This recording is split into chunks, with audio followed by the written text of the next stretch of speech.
भैया धुरंधर भैया तो बुरा तरह से फसल बड़ा, लेकिन उनकर बर्बादी के सिलसिला अस ना चला था। पूरा टीम मेरा सदमा में बा, केहू कूल माइंड से सोचत नहीं के। यही बीच भैया पवन सिंह के रानी एक्ट्रेस के साथ एगो बवाल आवता, तो ओकरा बारे में सबके बारे में बात कर जाए। सबसे पहले बात कर जा ऑडियो के बारे में। जब से ऑडियो वायरल भइल बा, सब जना एकदम माने सदमा में बालो।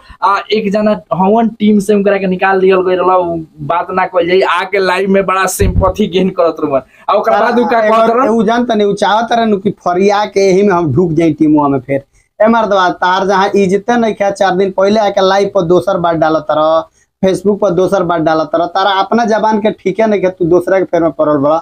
छोड़ा, तारा बारे में हमनी के बात नहीं करन। अब बात करी हमनी सन के ऑडियो के बात में। ऑडियो के बात कॉली जहां तक ले कोनो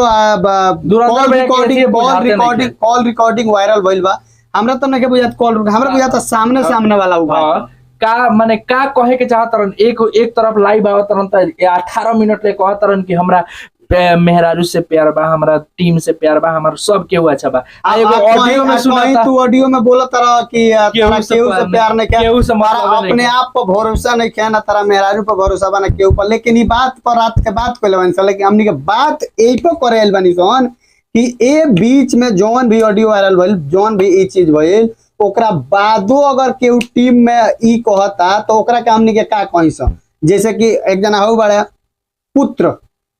पुत्र रत्न की प्राप्ति, माने वैसन पुत्र जब जन्मल हो न तो थरिया गांव भर बाजल हो।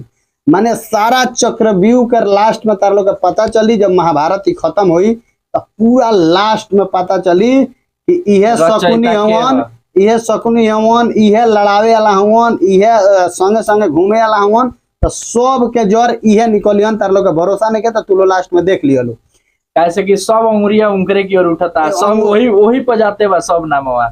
हम बता दी कि बीआईबी विजेंद्र सिंह रात के ऑडियो वायरल कर दिले बड़े। उनका पर बहुत गाली गलौज भी उनका के दिहल जात रहे, जौना के वजह से वो ऑडियो वायरल कर दवन। अब वो जगह पर केहू रही तो वायरल करी का भैया, मान के चली जे तू जब पर्सनली उनका से नहीं मांगा तो उस जगह पर केहू रही तो वायरल करी। अब ऐसन कर लो कि अब दोसर कुछ ज्यादा वायरल ना हो, कैसे इतने से तो पता चल गई।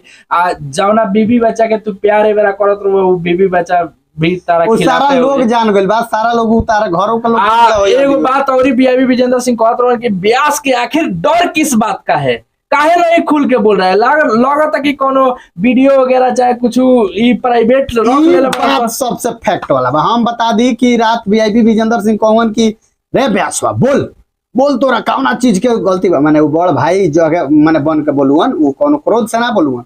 लेकिन बड़ भाई जब ई होला तो कहेला नु जब प्यारे से रे कही तो उनमें झलकी, तो उहे रे कह के तरह के समझैले बड़े। लेकिन हमरा उम्मीद नहीं है जे तू समझबा, काहे कि तार कोनो वीडियो आना तो तारा के धमकावल गइल बा। अब धुरंधर भैया के एगो औरी धक्का ई लागल बा कि रानी एक्ट्रेस बड़ा माने गाना कोइले रहला पवन सिंह के साथे, आज तक एको गाना ए मारा रानी एक्ट्रेस भगली त का भगली का टीम में का सब जना भगली काली कर अभी बैक रेती लागे ना दी, जैसे पता लागे दी। ओकरा बाद तो टीम खाली है बा। अब देखो धुरंधर टीम के मतलब होला विश्वास, भरोसा विश्वास नहीं के तो टीम का जौन तारा टीम में बड़ा सन भरोसा विश्वास लायक होइला ही नहीं कर सन। लेकिन सब के न्यूज एगो दिया जाओ कि रानी एक्ट्रेस के साथ एगो बवाल गाना पावर स्टार पवन सिंह के आवता। और गाना तो एगो आवत रहला, ये गाना के हमनी के बनैले न सन, लेकिन गाना जौन चाहनी सन ना निकलल। लेकिन ये गाना से उम्मीद बा तो सब के एक पर उम्मीद लगेले बा। बता दी कि पवन पाल डायरेक्टर वाले वीडियो डायरेक्टर, अभी एल्बम के पता नहीं है कि म्यूजिक के करवा, लिरिक्स के करवा। जैसे ही कुछ पता चली रउआ लोग को जरूर बताएं सर। तब तक वीडियो के खूब शेयर करी, लाइक करी, कमेंट करी, चैनल के सब्सक्राइब करी, खूब आशीर्वाद दी।